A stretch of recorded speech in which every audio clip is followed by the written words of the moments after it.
अस्सलाम वालेकुम। मेरा नाम अज़का इमरान है। मैं बीएस मेडिकल लैब टेक्नोलॉजिस्ट और एमफिल पैथोलॉजिस्ट हूँ।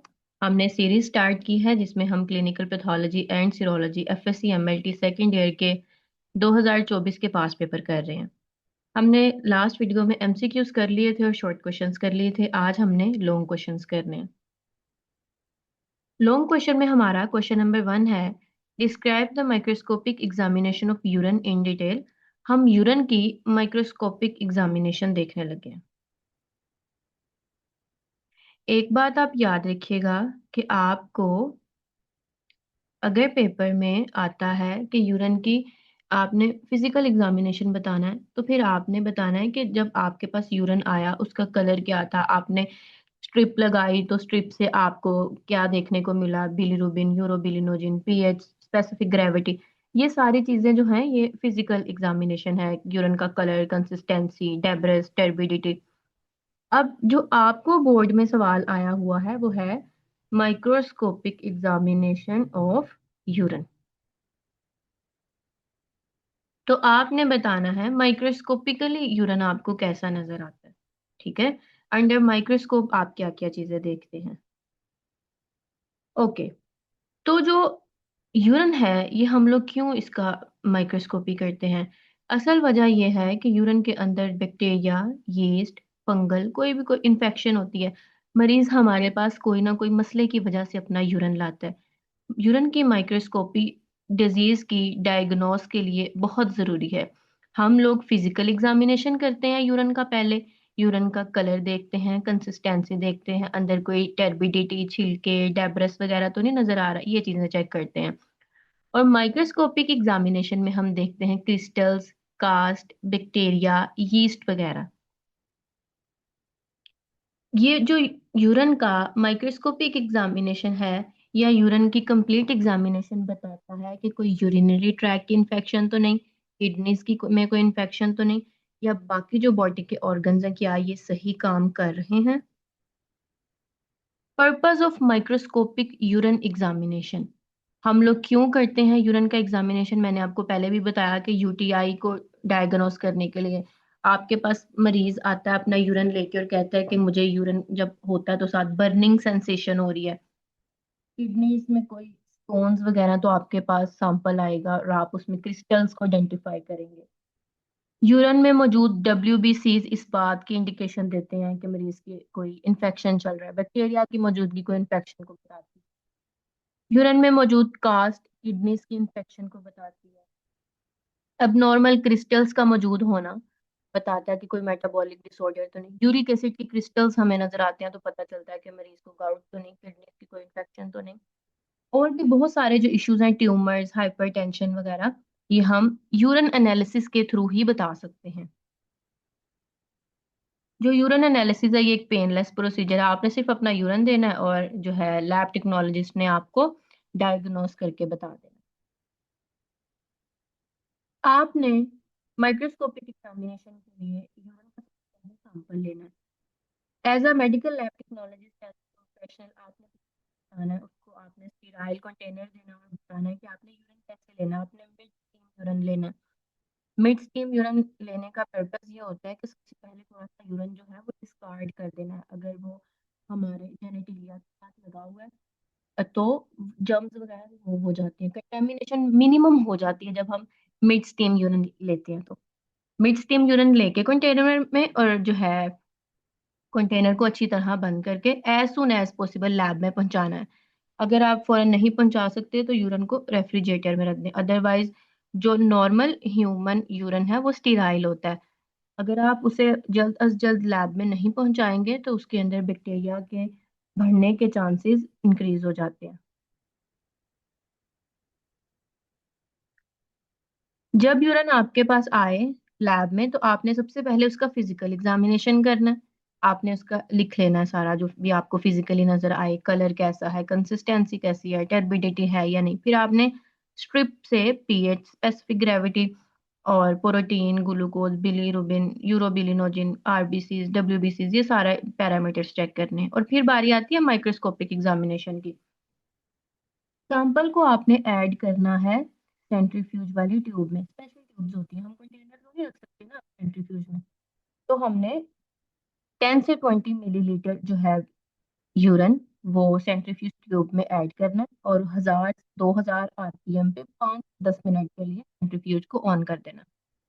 इससे क्या होगा, इससे जितने भी यूरिन के अंदर पार्टिकल्स होंगे जैसे कि आरबीसीज, डब्ल्यूबीसीज, कास्ट, बैक्टीरियाज, क्रिस्टल्स, हर चीज जो ट्यूब है उसके नीचे बैठ जाएगी, ठीक है। और जो सुपरनेटेंट है ऊपर वाला वो हम डिस्कार्ड कर देंगे। और जो नीचे रह गया है, पैलेट बनी है एक, हमें हम जब सेंट्रीफ्यूज ट्यूब निकालेंगे ना अंदर से सेंट्रीफ्यूज होने के बाद, तो देखेंगे नीचे एक ब्लैक कलर का डॉट सा बना होगा, हमें वही चाहिए जो नीचे एक सरफेस बनी है, ठीक है। जब हम ऊपर वाला डिस्कार्ड कर देंगे तो जो नीचे पैलेट बनेगी बॉटम पे, हम थोड़ा सा उसको किसी सरफेस के साथ टैप टैप करेंगे ना, तो वो उठ जाएगी अपनी जगह से। अदरवाइज अगर ऐसा ना हो तो आप थोड़ा सा नॉर्मल सलाइन ऐड कर लिया करें। Slide preparation. सेंट्रीफ्यूज के बाद आपने सुपरनेटेंट जो है वो मैंने आपको बताया ना डिस्कार्ड कर देना, और जो नीचे पैलेट रह गई है अब हमें वो चाहिए। अगर आप चाहें तो उसके अंदर आयोडीन सोल्यूशन डाल लें, कोई सलाइन सोल्यूशन डाल लें, और ड्रॉपर से चंद ड्रॉप्स लेके आपने स्लाइड पे ऐड करने हैं और उसके ऊपर कवर स्लिप रख देनी है। सबसे पहले जब आपने स्लाइड रखनी है माइक्रोस्कोप में एडजस्ट करना है तो आपने अपनी स्लाइड को लो पावर फील्ड पे देखना है, यानी कि 10x पे देखना है। आपको एक बोर्ड में सवाल भी आया हुआ है कि जो हम कास्ट देखते हैं, डब्ल्यूबीसीज देखते हैं, वो कौन सी पावर पे देखते हैं, कौन सी फील्ड पे देखते हैं, तो वो जो हम देखते हैं वो हाई पावर फील्ड पे देखते हैं। सबसे पहले माइक्रोस्कोपी की एग्जामिनेशन हमने करनी शुरू करनी होती है 10x से, और फिर हमने 10x को लेके जाना होता है 40x। 40x जो है वो हाई पावर फील्ड है। और जो आपका आंसर था, हमने पावर फील्ड पे डब्ल्यूबीसीज को देखना होता है।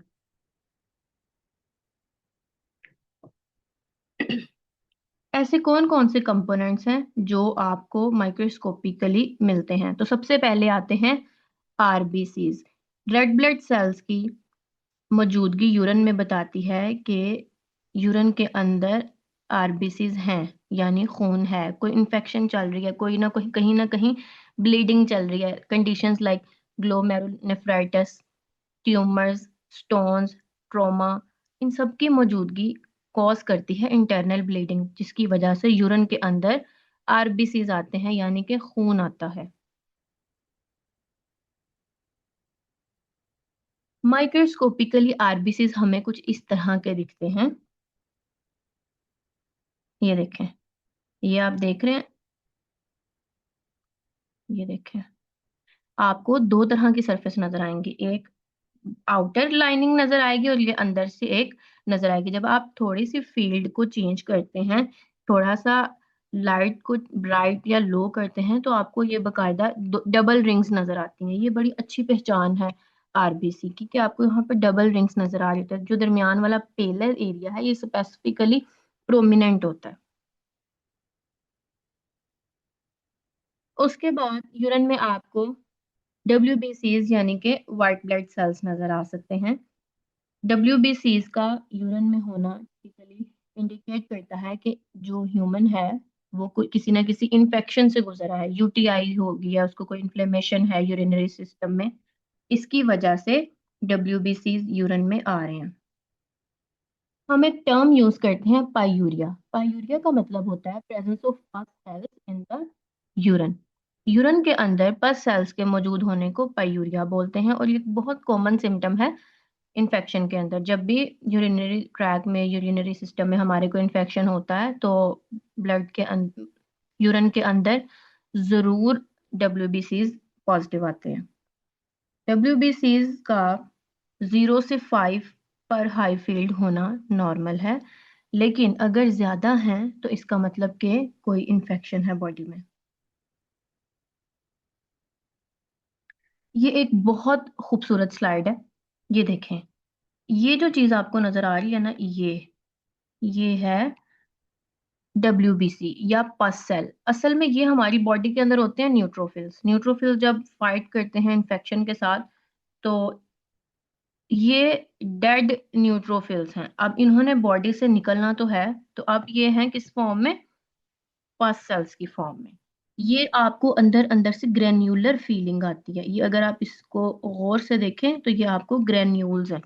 और ये स्लाइड है, ये देखें इसके अंदर बैक्टीरियाज भी नजर आ रहे हैं। ये देखें बैक्टीरिया, ये बैक्टीरिया, ये बैक्टीरिया, ये सारे जो बैकग्राउंड में आपको ये रॉड शेप के हैं, ये सारे बैक्टीरिया हैं।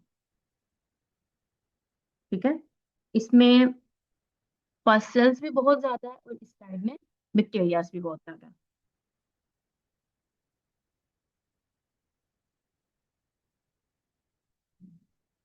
एपिथेलियल सेल, एपिथेलियल सेल्स ऐसे हैं जो ऐसी लाइन, ये सब नॉर्मली थोड़ी पुरानी है।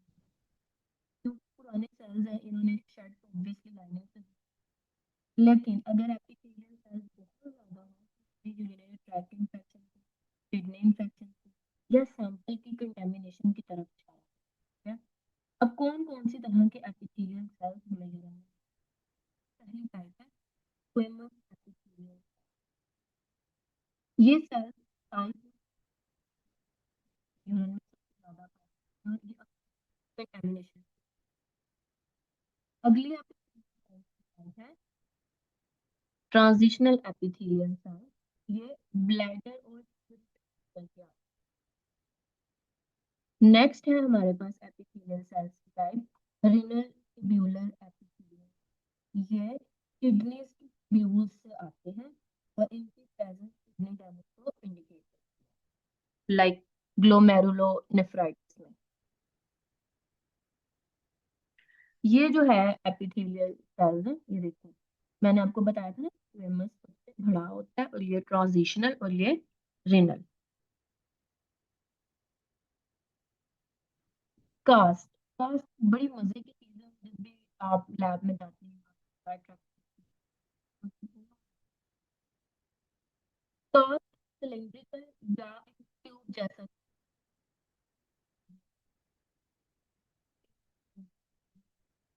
बैकग्राउंड बहुत इंपॉर्टेंट। हम यूरिन एनालिसिस के थ्रू बेशुमार पहले बात करते हैं हाइलिन का। हाइलिन का नॉर्मल एक्सप्रेशन मिल सकती है। ये है हाइलिन कास्ट। ये देखिए एक बड़ा सा ट्यूब्यूलर स्ट्रक्चर सा महसूस होता है आपको। ये देखिए ये है हाइलिन कास्ट। नेक्स्ट है रेड ब्लड सेल्स का। एक लंबी ट्यूबुलर स्ट्रक्चर होगा, लेकिन उसके अंदर आरबीसीज आपको फील्ड नजर आएंगी। ठीक है, आरबीसी के केस में नजर आती है, जहाँ पे ग्लोमेरुलर ब्लीडिंग हुई भी होती है।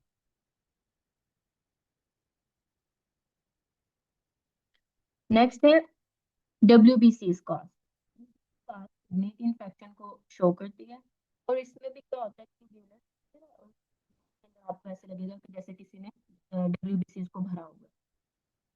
Granular cast, granular kidney disease को शो करता है, ट्यूब्यूल के अंदर आपको ग्रेन्यूल्स ग्रेन्यूल्स नजर आएंगे। वैक्सी कास्ट, वैक्सी कास्ट किसी न किसी क्रोनिक किडनी इन्फेक्शंस के नतीजे में बनती है। फैटी कास्ट, फैटी कास्ट के अंदर फैट्स के ड्रॉपलेट्स होते हैं और ये नेफ्रोटिक सिंड्रोम्स को शो करती है। ये है जनाब कास्ट।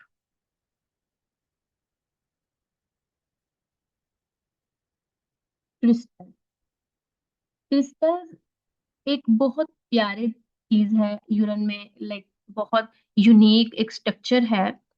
इस तरह के आपको बड़े प्यारे 3D स्ट्रक्चर्स माइक्रोस्कोपी के दौरान नजर आते हैं।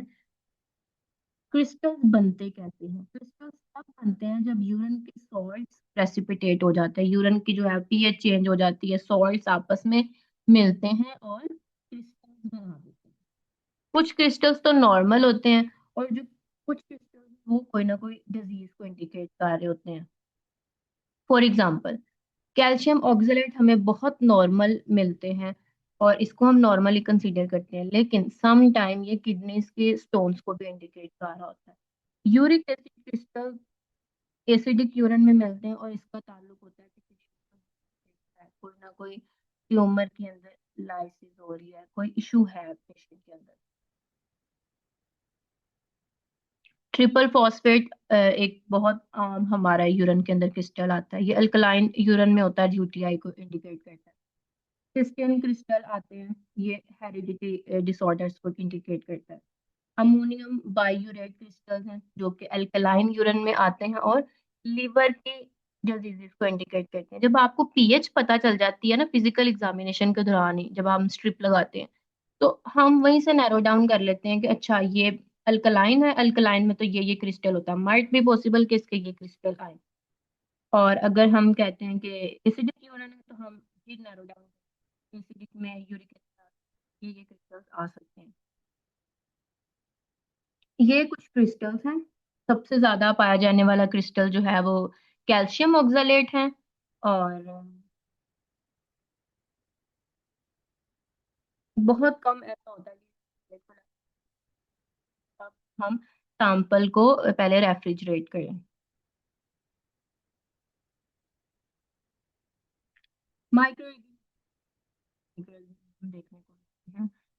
सबसे पहले अगर तो नॉर्मल यूरिन है तो कोई बैक्टीरिया वगैरह नहीं आएगा। पेशेंट को यूटीआई है, स्वेयर किस्म के इन्फेक्शन है, यूरिन करते हुए कोई बर्निंग सेंसेशन हो रही है, तो ऑब्वियसली कोई ना कोई फंगल इन्फेक्शन है या फिर बैक्टीरियल इन्फेक्शन है। जब आप माइक्रोस्कोपिकली देखेंगे तो बैक्टीरिया बहुत वाजिया नजर आते हैं। ये देखें, ये रॉड शेप बैक्टीरिया, ये देखें, ये सारे बैक्टीरिया ही हैं। बड़ी प्यारी स्लाइड है ये स्लाइड देखें, इतने प्यारे इसमें ये सारे, ये देखें, ये बैक्टीरियाज का एक क्लस्टर पड़ा हुआ है। ये स्लाइड ये देखें, ये सारी स्लाइड जो है वो बैक्टीरिया से भरी हुई है। ये जो अंदर ग्रेन्यूलर, ये है पस पस सेल्स। यीस्ट, यीस्ट में बहुत ज्यादा देखने वाली जो है चीज वो है कैंडिडा। कैंडिडा बेशुमार जगहों पे मिलती है। माइक्रोस्कोपिकली ये हमें थोड़ी सी ओवल शेप नजर आती है, ओवल ऐसे। ठीक है, जो आरबीसी है वो तो हमें ऐसे नजर आएंगे ना, और जो पस है वो गोल अंदर ग्रेन्यूल्स होंगे। और जो यीस्ट है ये थोड़ी सी ओवल शेप में होगी, बिल्कुल गोल नहीं होती। ये देखें आप, बहुत ही हसीन कैंडिडा। ये देखें, ये एक स्ट्रक्चर, ये आपको पता है ना यीस्ट की बडिंग होती है, तो यहाँ पे बडिंग हो रही है। ये देखें, ये बड़ा सा कैंडिडा का स्ट्रक्चर।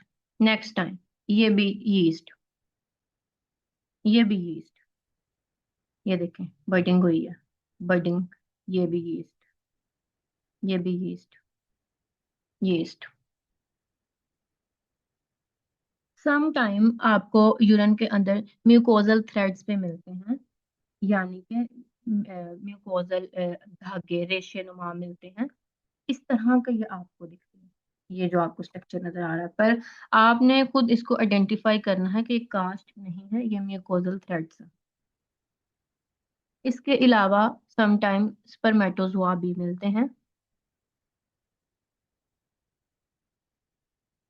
एक यूरिन के अंदर पाया जाने वाला सेक्सुअली ट्रांसमिटेड माइक्रो ऑर्गेनिज्म है, हम इसको बोलते हैं ट्राइकोमोनस वेजिनैलिस। ये आपको माइक्रोस्कोपी के दौरान मिलता है, और जब तक मैंने लैब्स में काम किया है मेरे होते हुए ये एक बार नजर आया है।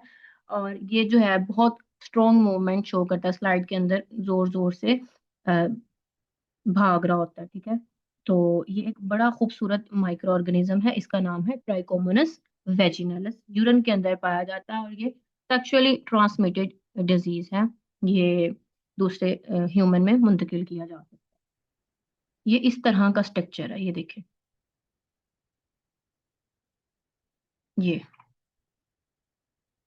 Thank you, I hope so आपको कुछ समझ आया होगा। अगर आपको कुछ समझ नहीं आया तो आप पूछ लें कमेंट्स में। Thank you so much.